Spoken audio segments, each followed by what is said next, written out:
দাঁড়ান দাঁড়ান একটু আসতেছে আরে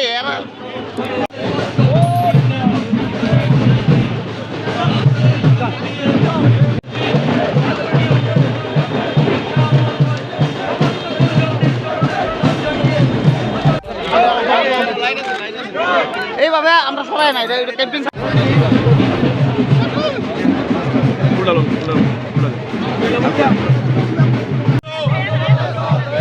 মুখ্যমন্ত্রী মানিক শাহ আগে পড়ো, দীপক মজুমদার আগে পড়ো, দীপক মজুমদার আগে পড়ো। দীপক মজুমদার জিতছেই জিতবে, বিজেপি প্রার্থী দীপক মজুমদার জিতছেই জিতবে।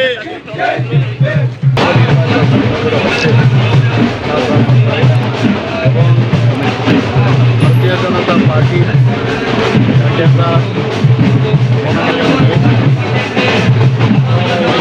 অন্য এলাকায় নয়,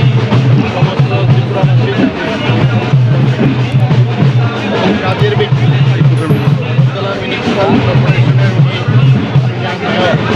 এবং কাজের মাধ্যমে উনি কিন্তু মানুষের হৃদয় জয় করে নিয়েছে। শুধু তাই নয়, ভারতীয় জনতা পার্টির যারা কার্যকর্তারা আছেন, আমাদের যারা স্তরের যত কার্যকর্তারা আছেন, সবাই কিন্তু ওনাকে শ্রদ্ধার সাথে দেখেন এবং সেই কারণেই ভারতীয় জনতা পার্টির পক্ষ থেকে ওনাকে দেওয়া হয়েছে এবং সাবমিটও করা হয়েছে। আপনারা সবাই দেখেছেন এবং আগামী 29শে এপ্রিল এখানে যে আমাদের পশ্চিম আসনের নির্বাচন, সেই নির্বাচনে একসাথেই উপনির্বাচন হবে। আমাদের সবার আদরণীয় প্রিয় কুমুদা, যাকে বলতাম সুরজিৎ দত্ত অকাল প্রয়াণের যে শূন্যস্থান, সেই শূন্যস্থান তো পূরণ হওয়ার নয়, কিন্তু আমরা জানি যে দীপকবাবু এই জায়গাটা উনি অনেকাংশে যে গ্যাপ আমাদের মধ্যে সৃষ্টি হয়েছে, সেই গ্যাপটা উনি পূরণ করতে পারেন। আজকে গতকালও এখানে একটা নির্বাচনী সভা হয়েছে, সেখানে আপনারা দেখেছেন এখানে বেশ মাইনরিটি সম্প্রদায়ের লোকেরা এখানে বাস করে এবং তারাও কিন্তু